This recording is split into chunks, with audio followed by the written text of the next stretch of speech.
Good morning, everyone. I'd like to begin by welcoming members and officers and those members of the public watching via YouTube. The County Council allows filming and photography at its public meetings, so please feel free to take pictures and tweet during the meeting.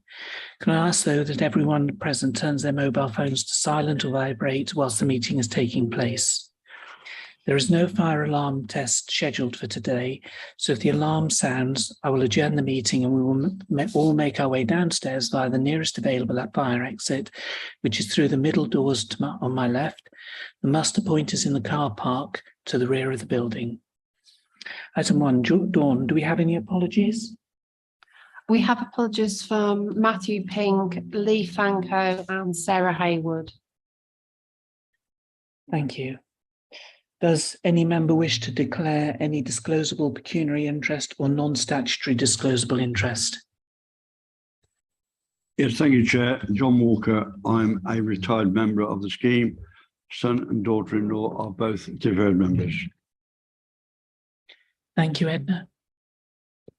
Yes, and I'm also chair of the Fire Authority, which in which is a co-investor. Thank you. No others? Thank you. So move on to item 2. We're being asked to approve the public minutes of the Pension Fund Committee meeting on the 28th of July 2022 as an accurate record. Can I ask if any member who does not agree with this proposal to raise their hands now? Okay, I see no objections to the proposal to approve the minutes as an accurate record, so we will take that as carried unanimously. Thank you.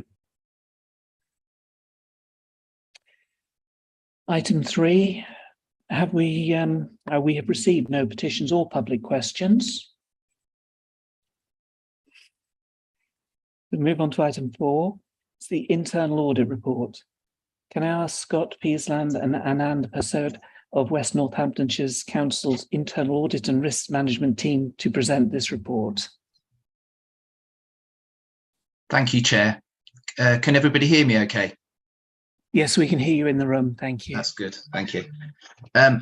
By way of introduction, first, I think I'd just like to explain the internal audit shared service that we've got at the moment and how that's being delivered. During the last financial year, we were a shared service hosted by Milton Keynes under similar arrangements to what was the LGSS. During the course of the last financial year, the Section 151 officers from the client authorities decided that they would want their own internal audit service. So we moved towards an in-house service, which we put in place for West Northamptonshire from the 1st of April. We have been building up our team during the course of the last few months. And also, as part of that, going through the rigmarole to appoint a head of internal audit, which we managed to do successfully from the 1st of August with Jen Morris, the head of audit and risk management, joining West Northants Council, and whose name this report is in. So that sort of just gives you a bit of a background as to where we are. And what we aim to deliver in terms of that continuation of the assurance to providing assurance over both the Cambridgeshire Pension Fund and also the Northamptonshire Pension Fund also. Okay, our commitment to providing that annual insurance continues. We have built on the assurance that has been provided to you over the years from the previous auditors. One of the things we've done is taken on board the scope, taken on board comments from both members of this committee and the Northamptonshire Pension Fund Committee, and also from pension management to add to that scope that we've seen in the past. We've included 3 areas in the audit of the 21-22, and that was around the reporting of KPIs, also the identification and reporting of breaches, and also then a third area around the monitoring and reporting of risk.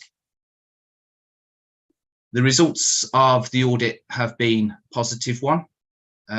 Substantial assurance opinion given over the system design, which is a good continuation of that comprehensive control environment that remains year on year, and one of satisfactory assurance around compliance, which is really picking up on those aspects which we've highlighted in the report.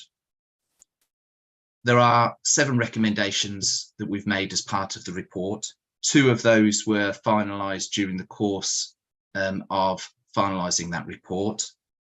2 relate to checks that are undertaken, and those 2 particular issues were issues which were raised in the previous audit, and we've taken on a bit further and provided two new recommendations to management. One was around key performance indicators, and 2 were raised around breaches, which I understand there's a report later on in the agenda which may address that.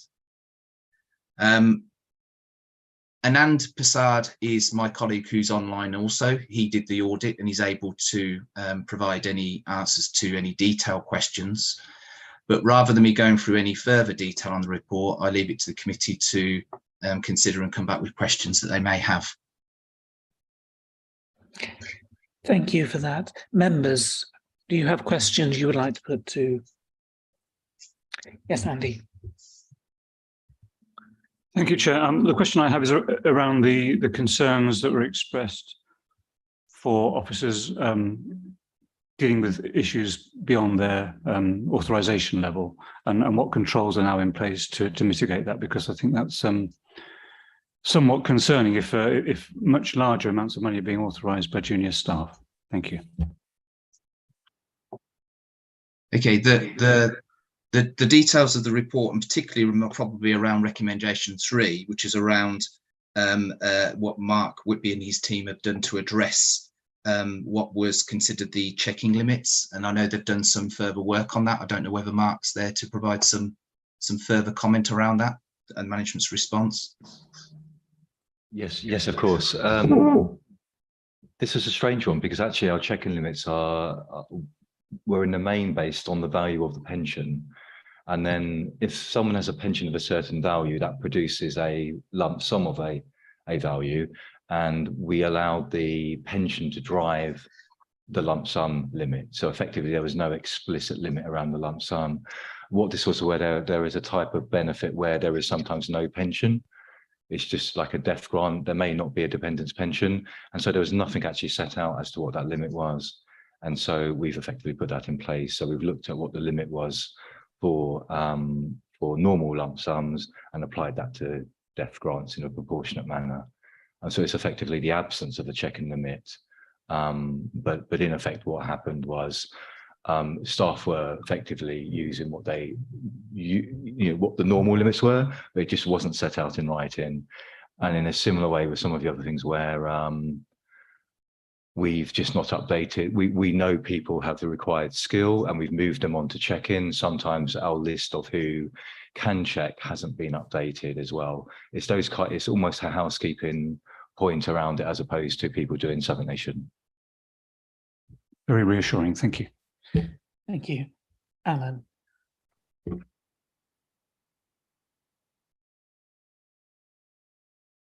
Thank you, Chair. I've got 2 questions. One is on 8.4 payroll control accounts. Now, I know certainly at auditing accounts, we've had issues with the payroll control accounts or the accuracy. And it looks like, yes, it's getting resolved, but the last sentence or paragraph where we say we've not undertaken any additional testing in this area as part of this review and expect the close examination of management and officers to resolve any issues arising. Yes, great that management and officers are resolving that, but as we've had issues in the past, I would have expected internal audit to have done some additional checking to make sure that was resolved.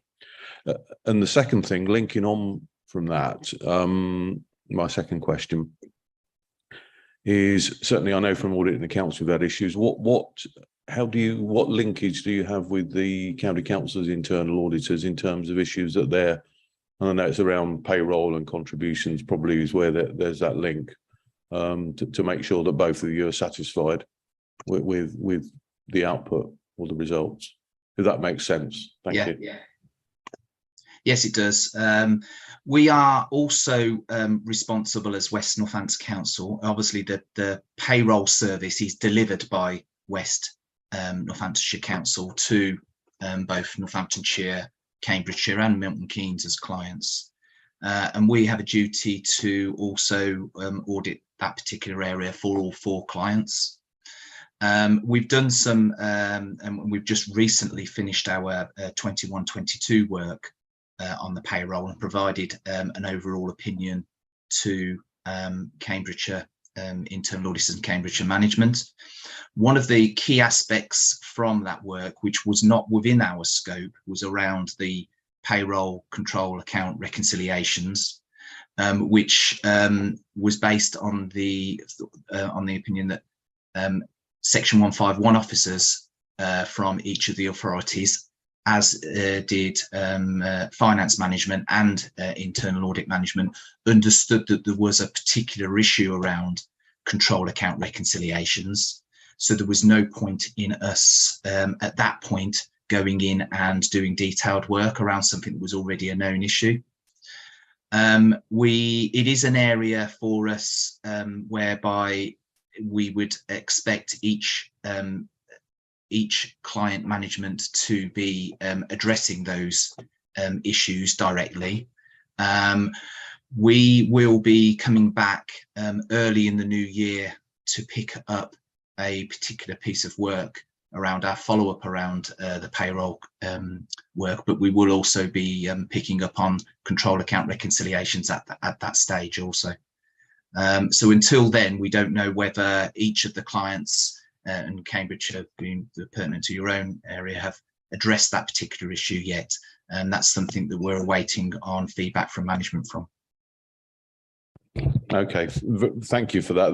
I now understand where that's coming from and the work that's being done. Thanks very much for the answer. Members, are there any other questions? Adela.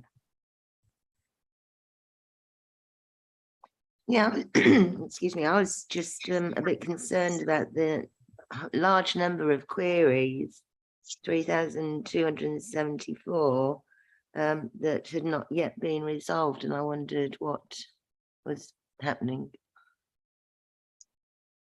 I've got one partial answer to that, and maybe Mark might update a little bit more, but we did have some feedback from management just recently in terms of the significant reduction in the number for both the Northamptonshire and the Cambridgeshire side of things.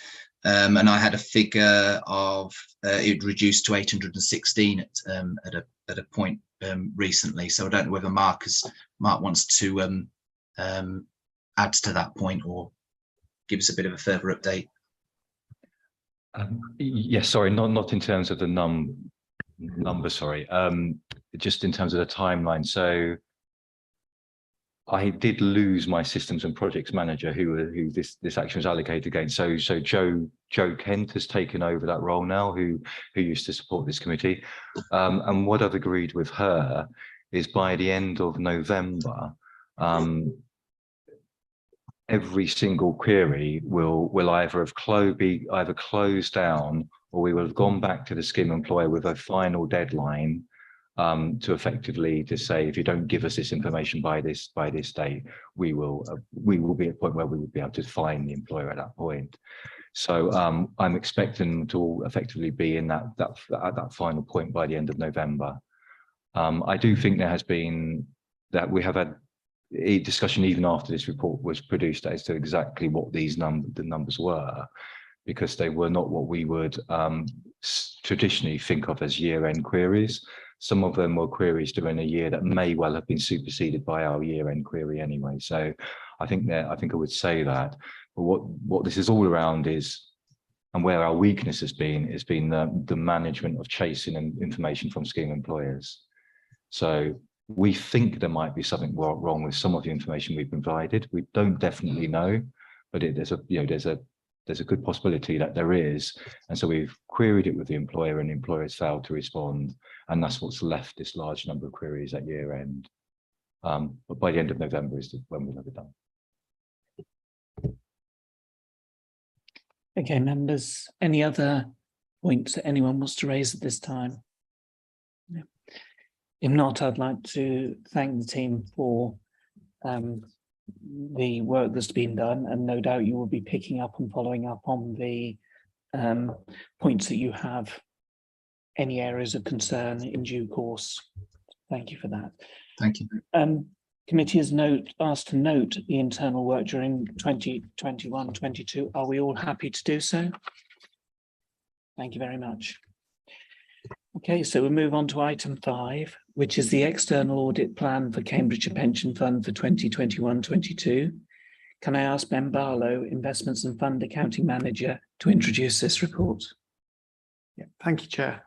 Unfortunately, Ernst & Young aren't available to present their audit plan, but I should probably point out the audit is now complete and we have the first draft ISO 260. So this is here really as a statutory need. We couldn't fit it in any earlier. It has been presented to the Audit and Assurance Committee, which the Chair sits on. Yeah, so we can treat this with a bit of hindsight, and actually I will outline the risks and the materiality that they set out as part of their audit plan. I can also reassure you that we've actually got past the audit now, and those risks we've answered. So the audit plan is really to highlight how the audit will be conducted, with particular reference to the areas of risk according to the auditor and the calculated levels of materiality. So the risks this year that they're looking for have been outlined on the covering report, which is page 36, and also in their report on page 45. Some of them are basically their levels of risk were identified as those assets that are difficult to value. So Cambridge and Counties Bank that we have within our portfolio or fund is one in particular. They wanted to focus on how we value that particular asset, as well as the level 2 and level 3 investments. So these are the ones that, unlike equities that have a daily price, so they're easy to price, things like properties or private equity, they just want to understand how we valued them within our set of accounts. And again, in hindsight, we can say they were happy with what we did, and we followed the guidance that is provided by CIPFA, and they were happy with what we did. With materiality, they base that on 1% of net assets. So the time of calculation, we were at 4.3 billion then. So it's the materiality level is 43 million. But one that we're more interested in as officers is the audit differences, which is much lower at 2.2 million. So if there's anything that they identified a difference that was over that, we would adjust for that. In reality, as officers, we speak to our auditors a lot, and if there's anything they'll find, we prefer to account for it if we can, to give ourselves a nice clean audit and a clean ISO 260, which is exactly what we've now got. We'll be bringing that in December. We'll be bringing the final set of accounts, which I can reassure you is not very different to the draft set of accounts that you've already seen, along with the auditor's report, which is the ISO 260. Thank you, Ben. Members, do you have any questions? Andy? Thank you, Chair. This may sound really stupid, very much a layman's question, but why on earth are we worried about investment in a bank and call it unusual? It just seems quite odd to me that there's obviously a reason for this. I just wonder what's the thinking behind that, about why it is unusual.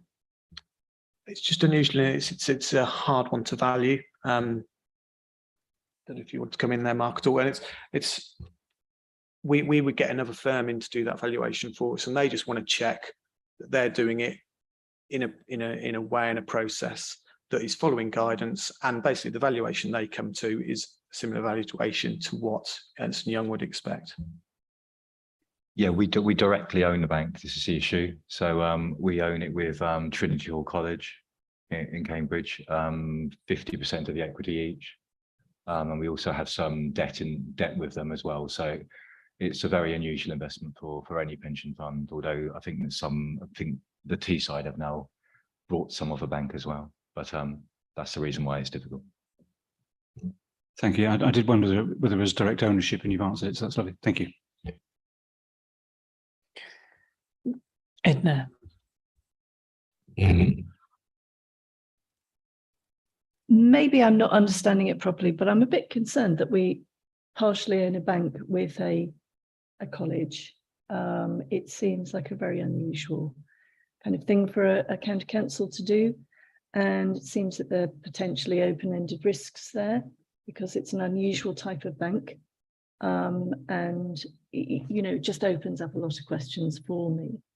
I'm afraid I hadn't realised until I joined this committee that we did own this bank.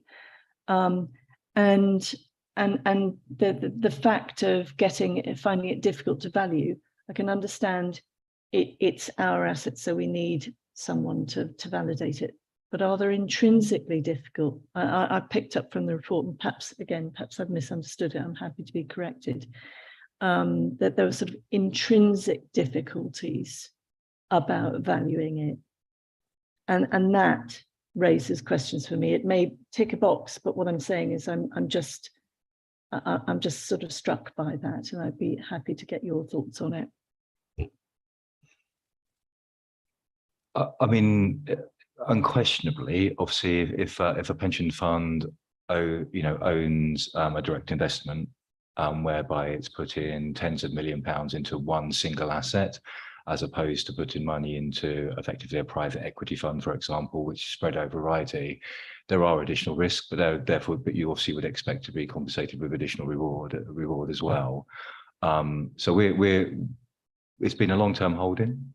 We're comfortable with holding it. Obviously, the investment subcommittee, actually, the bank are coming to the next investment subcommittee to talk through what they do. So the investment subcommittee can have a fuller understanding. Obviously, behind the scene officers have been involved. We have a NED, a non-executive director on the board that also acts as a shareholder representative. But ultimately, in terms of those risks, it's there's an annual valuation process we go through. We've been using Grant Thornton for a number of years. They set out a detailed report.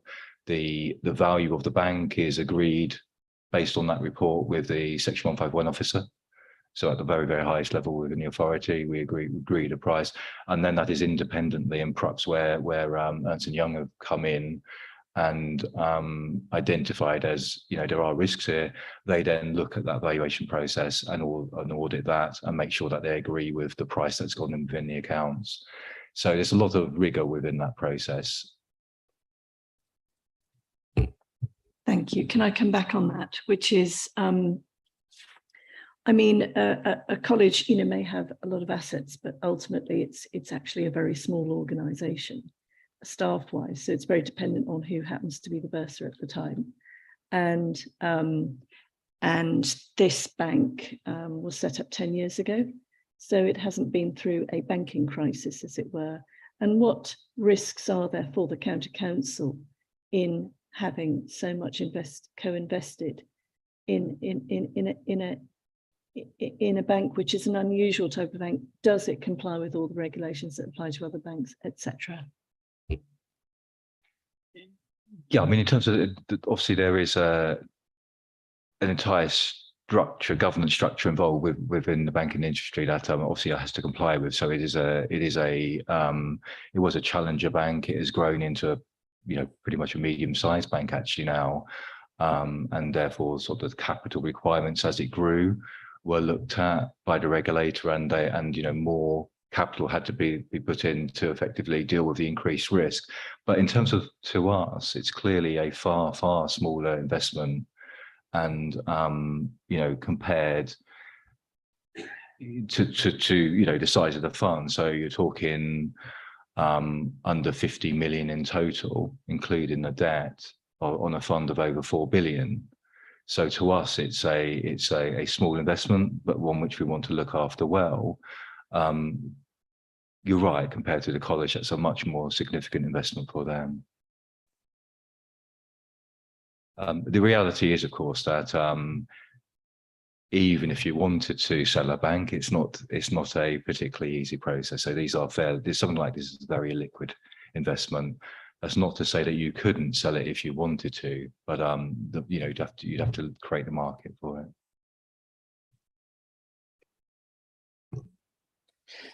Thank you for that. Any other questions anywhere? Okay, I see no other questions this time. So we are asked to note the audit plan for 2021-22 and the presentation that you have in your papers. I trust we're all happy to do that, bearing in mind that the audit has now been completed. Thank you all. And we'll move on to item 6, which is the administration performance report. Can I ask Michelle Oakensen, Governance and Regulation Manager, to introduce this report? Yes, thank you. So this report this time round is a positive report. So there's no significant concerns or anything I need to report to you today, but I will do, what I will do is just pull out a few of the items in here. Just to clarify. So the first thing on the report is under the key performance indicators. So as you'll see in that section, the majority of the KPIs have been met for the period, just with the exception of 5 on there, which were amber ones. And if you refer to section 3.4, 3.5 and 3.6 of the report, the detail there is why we didn't meet those KPIs on those particular ones, largely due to some performance issues and vacancies within some of the teams that those KPIs covered. But as you'll see, these have been resolved for that period. For the receipt of employer contributions, very positive, with over 99% contributions received on times from the employers. So no particular concern there. And just under section 6.3, just to draw your attention to one IDRP complaint there. This particular one was an employer complaint rather than an administering authority one. So as you'll see there, the employer made the first determination, and the second determination from the monitoring officer was to not uphold that complaint. But apart from that, there's obviously no material breaches or overpayments or anything of that nature to report to you, but happy to take any questions if there are any. Members, Andy? Thank you, Chair. Could I just ask a question about workforce planning and these vacancies that appear and then cause some challenges? Are you able to predict in any way and recruit ahead of time, or are you very much tied to filling in vacant slots, which is why these things could happen in the future?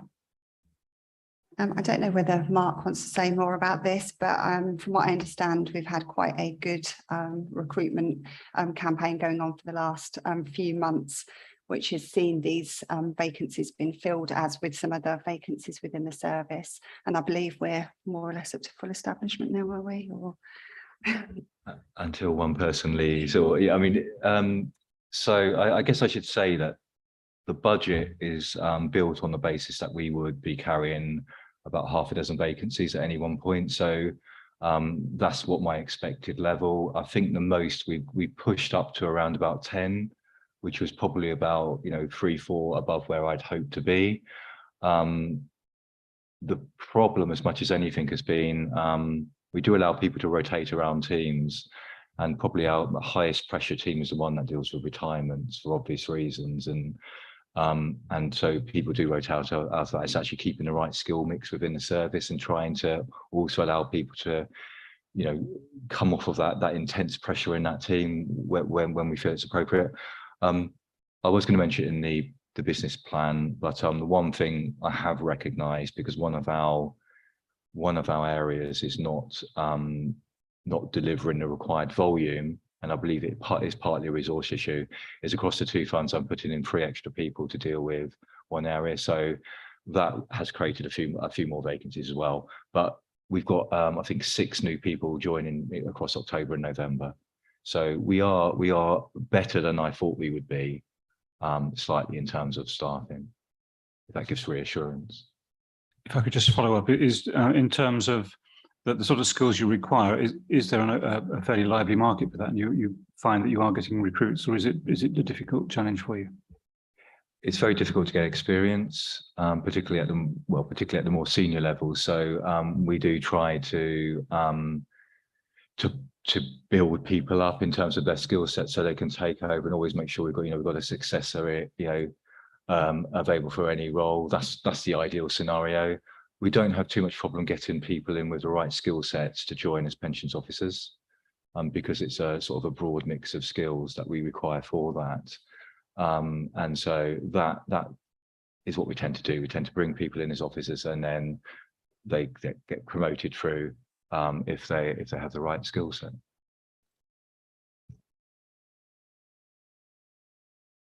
Members, any other questions on this? In which case I'd like to thank Michelle for that. We are asked to note the administration performance report, and I assume we're happy to do so. Thank you very much. We move on to item 7. This is the governance and compliance report. And over to Michelle again. Thank you. So this report obviously gives updates of any key developments going on in the LGPS world. The first topic on there under section 2.1 is the pension dashboard regulations. So we've obviously spoken about this before. So just by way of a recap, this is looking at how individuals will be able to see all of their information about their pensions all in one place. So since the report was published, the DWP have actually now laid these regulations before Parliament.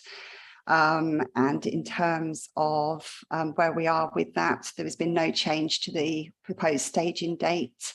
So that's now the 30th of September 2024. That was originally put back slightly, recognising some of the complexities of the LGPS. So internally at the moment, we are at the point of designing the project plan. The first draft of that has been completed.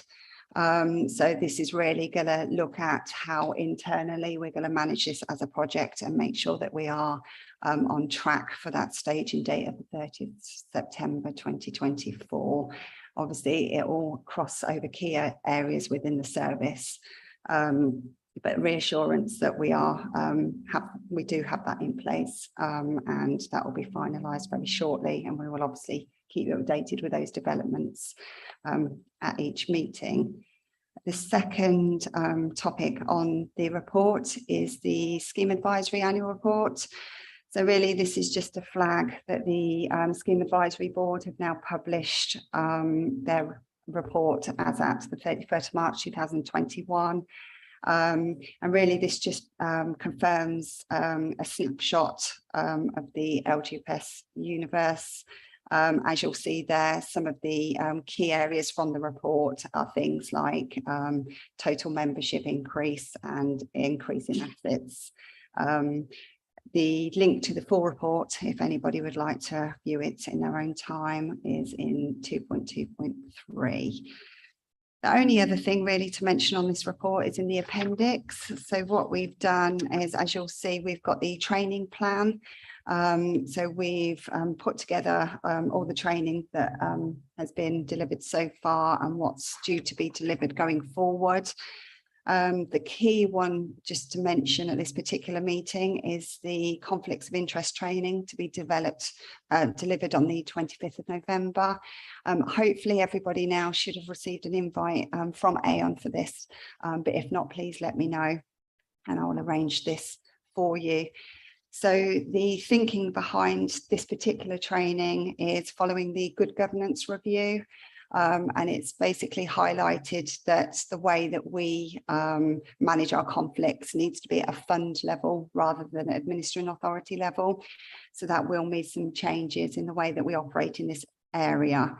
In order to keep the meeting as concise as possible in terms of the report itself. The thinking is if we have the training prior to the meeting, and then when we bring the actual policy for approval in December, we would have had that training and had that prior discussion. The only other thing to mention on training is you may remember last year in 2021, Aon conducted a summer programme of training that was the core training for all board and committee members. Obviously, that's time has now passed and we need to put something more substantial in place to make sure that the training continues to be delivered. So we're currently looking at new ways to deliver that core training. And hopefully by December meeting, we'll be able to confirm what those details are for you. But apart from that, happy to take any questions on the report. Members, any questions at all? Andy? I'm sorry, Chair. It seems to be all the time. I had a question about the pensions dashboards regulations requirements, and are you going to be required to produce bespoke software to deal with this, or are there a number of packages that you can buy into? Because obviously, one recognises the costs of doing something bespoke are really quite horrendous. Yes, thank you. So there are ISP models out there that you can obviously have their services. So one of the actual activities within the plan will be to do the market testing on those. I don't know, Mark, if you've got any further thoughts at this stage. Yeah, I mean, the ecosystem itself is being built centrally, and then different providers can create their own dashboards within certain parameters. Our concern is obviously about our ability to send data to that dashboard ecosystem. So our software itself will certainly contain all the information in the format that can be transferred. The ISP that Michelle referred to is effectively the link between our system and the ecosystem itself. And our software supplier will be able to do that as well, but you can get a third party if you want to. So a lot of this is all about system development. There is a data quality, obviously, angle to it, and making sure your data is right to be transferred. But probably the hardest part about it will be the change in business processes required to deal with any queries coming in from the dashboard ecosystem where there's not a complete match. So where a person goes, I think I've got a pension there, but I'm not getting it through the dashboard. Can you look into it? And that's the hardest part. But yeah, hopefully that gives you an idea of what it is all about. Thank you. That's reassuring. And my other question was around the training, which is my area of interest, about the developments you're looking to do. Would that include trying to find a provider where doing the training actually has some quality in terms of, dare I say it, a qualification for people that take it, or at least some measure from an education provider? So in terms of what we're looking into a provider that can basically have this available as an online platform, so that members can undertake the training at their own convenience, because obviously that's one big factor in the consideration. It will also store all the information, and when new things come up and regulations change, it will be continuously updated as well.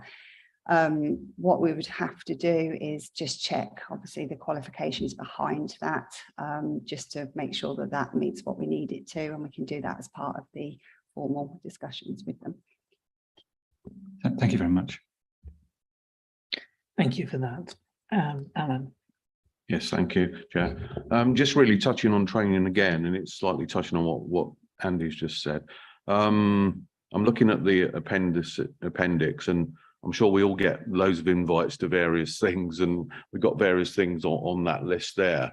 And I wouldn't want to go on something that would incur cost to the authority that we don't need to do.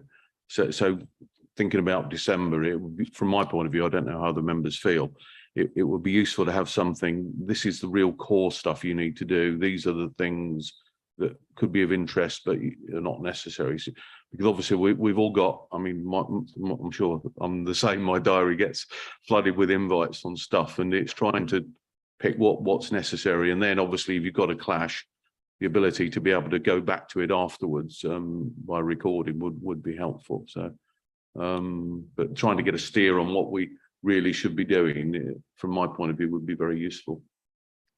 Yeah, absolutely. So I think in the past, we've kind of had the Aon core training, which was mandatory, and then everything on this training plan is what we recommend as officers that members do. Obviously, some of the conferences is slightly different on that because there's other considerations. Anything that we circulate in terms of the conflicts of interest or anything that we've done previously, like with the cybercrime ones and things like that, are really important to attend as well, and we will flag those to you. I would probably say that the ones that you're just generally getting that don't form part of this plan or come from us directly, they're the ones probably just to double check with us whether they're appropriate for you to attend and whether you get the value out of them. But what we will do is going forward, we'll make sure that we flag the really important ones, such as the conflicts one, and anything that we really feel is appropriate for your roles. Thank you. Any other questions, members? Thank you. We're asked to note the governance and compliance report, and I can take it we're happy to do so. Thank you. So move on to item 8 is the business plan update. Now it's Mark Whitby, Head of Pensions, to introduce this report. Okay, thank you, Chair. You will notice we've introduced in the executive summary a RAG status of each of the activities within the business plan to hopefully give you a good oversight of where we are. So I'll just concentrate on anything which is amber, and also a couple of new activities at the end which we are seeking your approval to add to the plan. So most you'll see are green in section 2.3 in that table. Some of the ambers, so I'll just go through the ambers one by one. So 3.6, the code of practice, and also 3.7, the good governance review. The reason they're amber is simply because the national initiative that they relate to is delayed, and therefore we're adjusting our project plan from where we originally thought it would be to match that. So that's really out of our hands to the extent that we don't control that timing. I'll deal with the 3.16 as well first before the remaining one. The review of website and digital comms, again, that was actually just because we started the project later due to the required assistance from the digital comms team. So this is a complete redesign of the website, which I think we've had for about 5 years. I'm looking at Corey Nace nodding. Yeah, it's about 5 years old, and it clearly needs updating. Furthermore, the member part of it is actually on our software suppliers platform, and for various reasons, including sometimes when they take the system down, they have to take that website down and update Windows, which frees us being able to update the website. They want to move people off of it, and we want to, so everything's going to go onto one platform. So that's on track, but was just a bit delayed. So that's quite pleasing as well. The remaining one, 3.10, is what I was intimating earlier. We've been processing backlog undecided leavers in the required volumes, but because of various issues with the volumes, the data quality, the fact we hadn't rolled out bulk process, and I think is also a factor, we didn't quite have, well, we didn't have the resourcing right, which meant that new cases were becoming aged, and therefore we're adding to the backlog. So we're effectively remaining fairly stable on the numbers.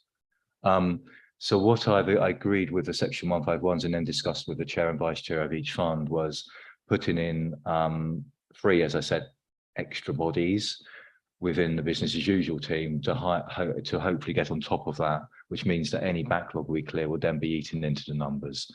So the message to my team is, I think we've got a resourcing right. We now need to see efficiencies as well as, you know, I'm not going to throw any more people at it. I think there's efficiencies that we need to deliver in order to get on top of it. So hopefully by the end of the year, we'll see some positive movement on that. But it is amber at the moment. And if I don't see the movement, it will turn to red, obviously. The two new activities at the end, 3.17, 3.18, are the strategic review of asset allocation, which comes at the end of the valuation process. And also the private equity review is turned into something larger than I thought it would be, because we've got a very complicated pooling picture whereby we're not going to have the ability to put private equity into the pool straight away. So we need to do more work locally in order to deal with that. The only other thing I will add is on the numbers. So if I scroll all the way through to pages 115, 116. Because of a time and a gestation period for this report, we didn't even have Q1 of this financial year's investment numbers. Broadly, the picture isn't as rosy as you can probably imagine as it looks here. The fund is still, in fact, I think it's even at the end of Q2, it's still over 4 billion, but in Q1, it did lose about over 200 million, and we would expect it to have gone up by 100 million using the actuarial assumption. So it's a 300+ million difference in where we thought we would be. You can see there it's still showing in profit and losses on disposed of investments and change in market values. It's still showing it as no variance. So that's something just to add to the report. The other thing is because of that agreement of some new staff, it will also impact the total administration expenses. I think staff variance could be around 70 to 80k at the moment, above where we estimated it would be. But you will note from the note on page 116 that the majority of that, the reason for that when we did this variance here, was because staff pay awards were higher than what we had predicted when we did the original work back in early 2022. I'll pause there to see if there's any questions. Members, do you have any questions? Yeah, Andy.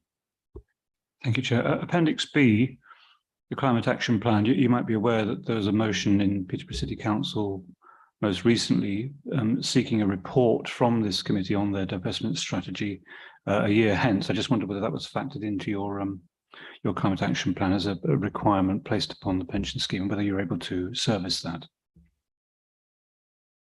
Yeah, I mean, I think we would service that in a number of ways. I mean, certainly will be obviously big and regular updates. I mean, but there is a requirement for the task force on climate-related financial disclosure, should I say, TCFD. There is a local government variant of that with some additional requirements. So we're dropping the first report on that into our annual report this year. It will clearly be expanded next year. So I think it depends on what the precise ask is around the work, but that will certainly talk about our progress against the Climate Action Plan. But I mean, this is on our website and we show progress. We're going to be putting more and more content as we make meaningful changes. So for example, once we've done the work on the passive portfolio, we will be communicating everything we can publicly on that and transparently on the website. So I think there'll be lots of information coming out, and if there's an additional request from an employer, I'm sure they're not the only employer who would be interested in that, so we can obviously adapt that as well. Thank you. I can guess that the committee will probably want some form of report by October next year. It goes without saying that we because some of the work is being done in the investment subcommittee. Obviously, there needs to be a process of reporting back. This will be obviously a permanent fixture in the business plan, but when we do significant exercises, clearly it needs more than that. Any other questions, members? No, in which case we are asked to note the business plan update and also approve the two new activities set out in paragraphs 3.17 and 3.18. Are we happy to do so? Thank you very much. Okay, we'll move on to item 9, which is a report on reporting breaches of the law to the pensions regulator policy. Can I ask Michelle to introduce this report, please? Thank you. Thank you. So with this policy, I think it's fair to say it's actually been on our radar for quite some time for review. This was postponed originally because the pension regulator's new singular code of practice was due to come into force in November 21. So it made sense at that time to obviously wait for that to come in and to conduct the review. However, this being postponed has now led to this becoming overdue. So we felt it was prudent to review based on what we know at this point in time, and then conduct a further review when the new code comes into place. And obviously this was also picked up as part of the earlier audit report also. As of yet, we've not heard anything further on the new code, so it's likely that the autumn 22 date will be pushed back even further still. So what we've done is we've gone through the code based on what we know now, and the intention is, with the committee's agreement, that if there are no significant material changes, we will update with minor updates once the code's published. However, if obviously there's some fundamental changes with the code, we will bring it back to you. Our kind of current understanding of the new singular code is it will be broadly based on the codes as they are now. So we're not expecting anything too significant, but obviously until they come into force, we need to just double check that. So what we've got in the actual detail of the report is under section 4, we've got the list there of the changes to the policy. Most of them are quite minor changes at this stage.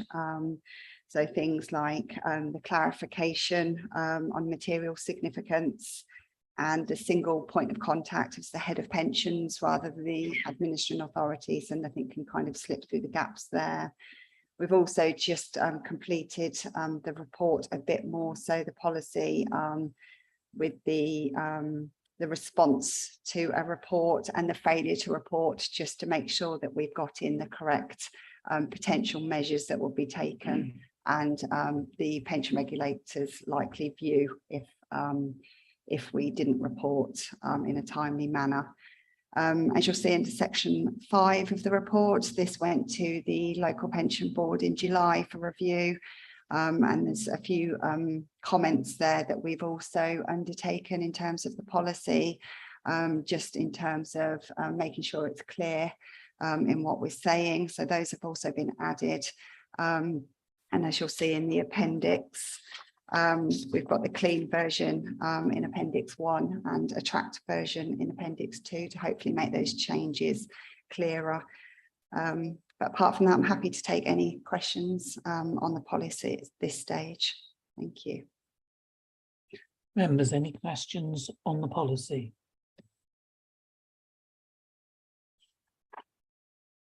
We can't see anything. It does appear to be a sensible update.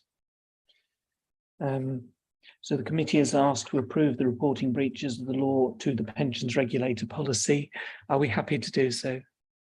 Thank you very much. So we move on to item 10, is the employer admissions and cessations report. Can I ask Corey Blows, to the employer services manager, to introduce this report? Thank you, Chair. A little bit. I'll just summarise the report. This is a standing report that is presented to the committee each time. There's quite a number of employers this time, so we'll just give you a run through of what's happening. We have 6 admitted bodies across 7 admission agreements entering the fund this time. They're all named and the details available in Appendix A. A number of these are backdated. This is because my team has been doing a lot of work at the moment to bring across those lagging employers who haven't had the admission agreements in place already, just before we get the valuation finalised, so they're not causing any issues once we finalise that. We've got all of those over the line now, so we are as up to date as we'd expect to be on admissions now, which is really good. They're all pass-through admission agreements, which means that the liabilities and the pension risks are being retained by the letting authority as well. So there's no additional risks to the fund of these employers coming in. Backdated contributions are being received from all but one of the admitted bodies. The one that's outstanding has said that they're not willing to pay the contributions over until they've seen the sealed admission agreement, which we can't get it sealed until after this meeting. So there is a fairly valid reason for why they haven't paid that money across. In terms of those leaving the fund, there are 13 employers exiting the fund. These are either pass-through agreements or they're a merger of academy trusts. So all the liabilities are being retained by an ongoing employer. There's no money that needs to be collected by the fund. That's all that I have to say about the report, but I'm happy to take any questions. Members, do you have any questions on this particular item? Can't see anything in the room, so we are asked to note the admissions of the following admitted bodies to the Cambridgeshire Pension Fund and approves the sealing of the admission agreements. Aspen Services Limited, 2 admissions, Clean Tech Services Limited, Coombs Catering Partnership Limited, Easy Clean Contractors Limited, Mickle South Limited, Service Master Clean. And we're also asked to note the cessation of the following bodies from the Cambridgeshire Pension Fund: ABM Catering Limited, 2 admissions, Caterlink Limited, 2 admissions, City Culture Peterborough Limited, Easy Clean Limited, 2 admissions, Elio Limited, Accelerate Services UK Limited, formerly known as LCC Support Services Limited, Greater Peterborough UTC, Mickle South Limited, Peterborough Investment Partnership, and Vero HR Limited. Are we happy to do so, to approve both of those? Yes, thank you very much. Okay, so move on to item 11, which is the committee agenda plan. Officers, do you have any comments or updates? Just a couple of comments, if I may. So really just to let the committee know that we've now started to include the agenda items for the investment subcommittee on the agenda plan also. So we thought this would be useful going forward so that members can see obviously the work that's being undertaken as part of the investment subcommittee also. And just really to highlight that the administration strategy that we've got currently down for December, we're actually undertaking a piece of work on our key performance indicators. And as the result of that will feed into the administration strategy, we're proposing to move that back, hopefully to March. It could be June, but at the earliest of March, just so that we can fully undertake that piece of work, and obviously not to do that, undertake the review twice on that. But apart from that, that's it. Thank you. Members, do you have any questions on the forward agenda plan? Yeah, thank you. In which case we're asked to note the committee agenda plan, and we're happy to do so. Thank you. I'll get to item 12, which is the exclusion of press and public. In order to discuss the following items, we need to move the item into private session, excluding the press and public. Members, do you agree with this proposal? The committee is asked to resolve that the press and public be excluded from the meeting on the grounds that the following 2 items contain exempt information under paragraph 3 of part 1 of Schedule 12A of the Local Government Act 1972 as amended, and that it would not be in the public interest for the information to be disclosed, information relating to the financial or business affairs of any particular person, including